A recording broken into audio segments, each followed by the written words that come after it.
Pak Ado ya. Yang kedua, yang ketiga,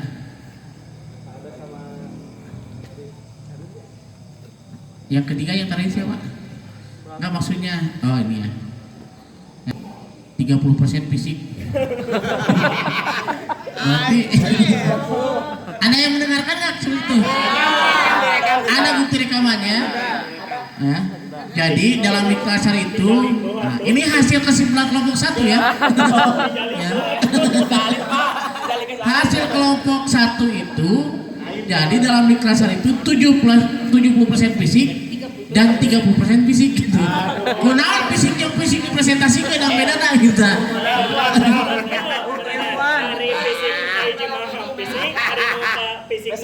Fisik. Intelektualna. Balas dendam. Ya baik. Sama ambil warna aja. Kita bahas dulu yang tema yang kedua, yaitu tentang diklatsus ya, atau diklat termasuk juga instruktur mungkin ya yang sekarang dilaksanakan. Diklatsus itu yang sering dilaksanakan yaitu diklat propos dan diklat tanggap bencana, itu yang sering dilaksanakan. Kalau diklat tanggap bencana yang pernah dilaksanakan itu oleh Jawa Barat ya, di Garut, Jawa Panji Mumu. Itu kita mengundang dari tanggap BPBD Jawa Barat ya, langsung praktek. Ada yang ikut cum? Cum yang ikut? Ya, yang pakai kaos ini ya. Itu tanggap bencana, prakteknya di lapangan mungkin sekarang banyak bencana-bencana, paling tidak ulah gapting-ting ya. Datang ke lokasi ujuk-ujuk ngaku tanaon gitu kan. Datang ke lokasi itu harus apa dulu prosedurnya? Motoan. Tapi ada juga yang datang ke lokasi balik deui ya. Wartawan ya. Nah, nyin konten. Gitu. Jadi koordinasi dulu dengan pihak penanggulangan setempat. Ulah ujug datang mersanaon. Koordinasi dulu karena memang di pemerintah setempat juga sudah dipetakan. Kecuali yang memang belum tergarap dan darurat beda lagi. Ya. Tapi kalau belum tergarap tidak darurat, tinggal laporan dulu. Gitu ya. Kalau darurat harus ditolong, contohnya nggak ngagoler, nggak kituan, ya mati. Saya lapor dulu ya ke BPBD gitu. Ditinggalkan ngagoler gitu ya. Termasuk juga sering kejadian ketika tabrakan.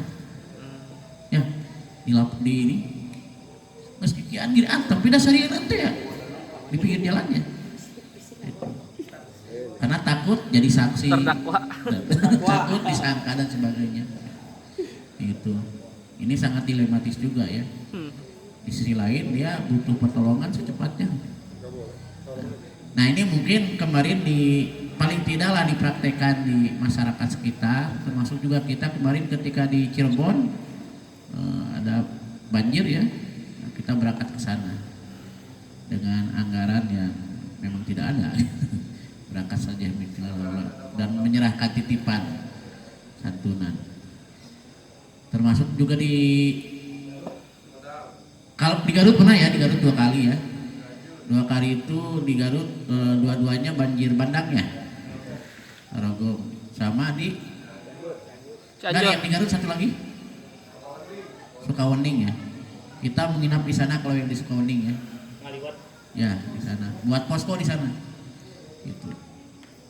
Termasuk yang paling besar di mana? Di Garut. Pauhin berapa lama di sana Pauhin? Garut. Di Cianjur. 11,5 sampai tutup relawan gitu. Baru kita pulang. Nah itu mungkin alhamdulillah dari tanggap bencana walaupun belum diklat ya. Dan kemarin dilaksanakan juga diklatnya. Diklatsus tanggap bencana. Lalu di Kapropos, kalau Jawa Barat belum pernah melaksanakan di Kapropos, yang sudah adalah pusat. Pak Ado adalah angkatan pertama di Kapropos Pulang dari sana saya tanya apa itu propos, lupa tuh tidak dijelaskan. Ya.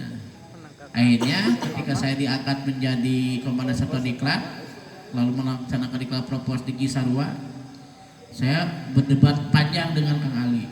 Ya. Ini diklat propos tingkat nasional. Kata saya, apa sih propos itu?